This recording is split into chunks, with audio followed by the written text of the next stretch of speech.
Hello guys, welcome to the channel, and in today's video I will be talking about how Stoicism somehow pointed me to Christianity. It was by no means the reason why I became Christian, but what I will say is that it laid a really strong foundation for what would become my Christian faith since 2024. So when I was an atheist, I was trying to find my way in the world without Christ. Where can I find the way to live outside of Christ? I was big into this self-help sort of movement. People like Jordan Peterson inspired me. Whatever you feel about him, he inspired me. People like sort of David Goggins and Rocky and then people like Robert Greene and more intellectuals like that. Chris Williamson is a great example. This desire to live correctly and live properly and make the best out of life with what you have been given. And it was very detached from God, but the focus was on the correct way to live. And I would look at people like Andrew Huberman. What are the correct health habits to maintain? When should I sleep? How should I eat? What is the best thing for my body? How should I exercise? How should I spend my days and things like that? How can I be productive? How can I live the most holistic sort of lifestyle? So I was leaving this religious shackles that I had, the shackles of religion, and trying to form for myself the proper way to live. And Stoicism screams out to you, because it doesn't say believe in this, it doesn't say believe in this pagan or this god or whatever. It just says here are the virtues to obtain, and this is why, because we live in a world that encompasses suffering, pain, and people that bother you, and how reforming the mind leads to an outward living out of a prosperous sort of life, in the sense that if problems come before me, if I have the correct state of mind, I won't allow it to overcome me. It's not allowing the externalities of life to affect the internal state of being. So whether you are filled with wealth or not, you are able to act correctly with what you've been given. That idea in chess, when you blunder your queen and you just want to resign, you want to leave the game, the Stoic philosophy says, no, you've got a set of pieces, you're in a losing position, but what is the best move you can make given your current position? That's how I could sum up Stoic philosophy. And if suffering comes against you, you won't be overcome by it. It's that deep human spirit of overcoming. That is the heart of Stoic philosophy, and that screamed out to me. And I started practicing it, and that the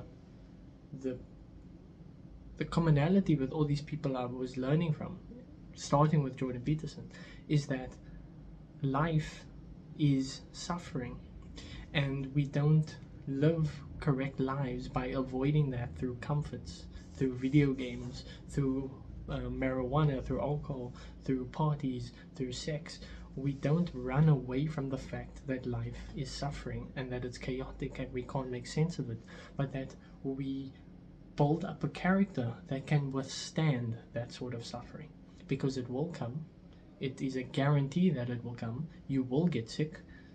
Someone you know might get sick.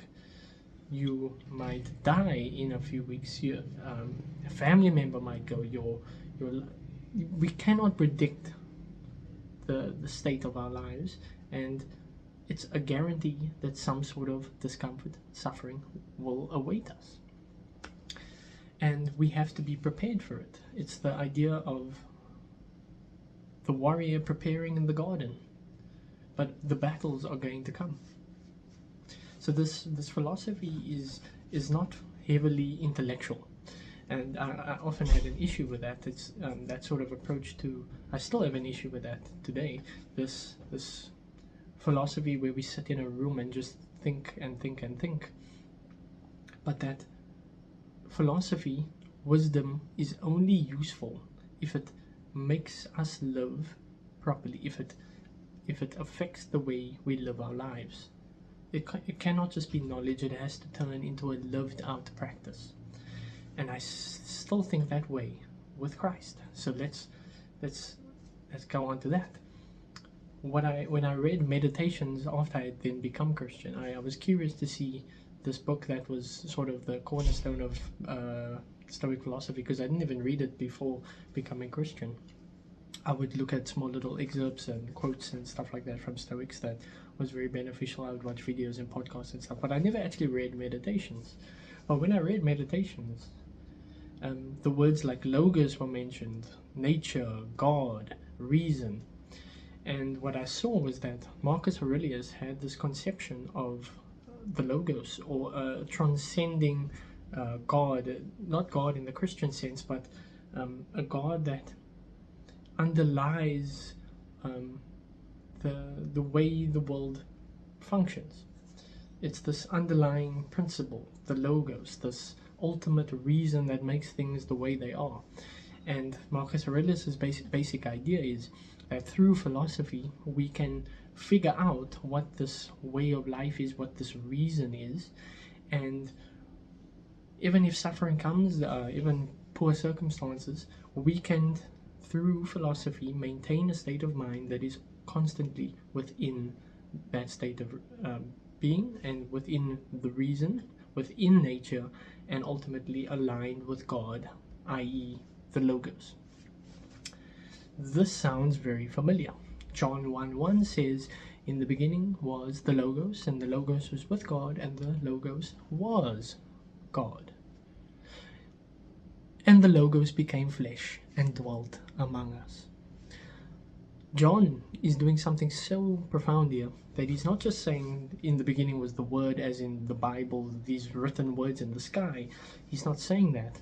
He's saying that he's using this Greek conception of logos. It might not be the same conception that Marcus Aurelius had, but very similar idea, that the underlying principle, the divine reason, the source of all life, what makes everything the way that it is, became flesh in Christ Jesus, where Marcus Aurelius says we need to use reason to find this way of life, this logos, this divine wisdom, whatever you want to call it. John is saying that God sent this wisdom as himself, taking on flesh.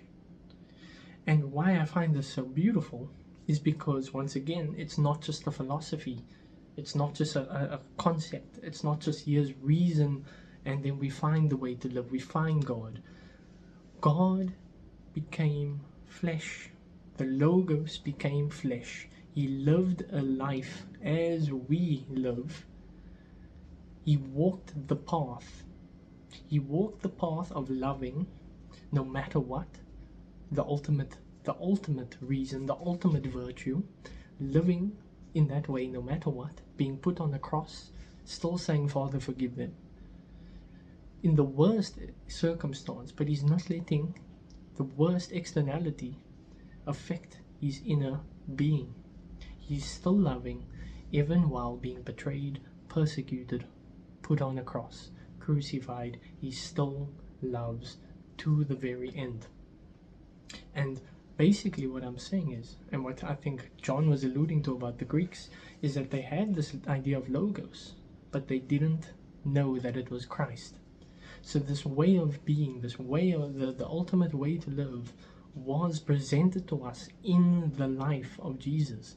That he taught the highest state of virtues, loving your neighbor, loving God, loving your enemy, seeking the good in all.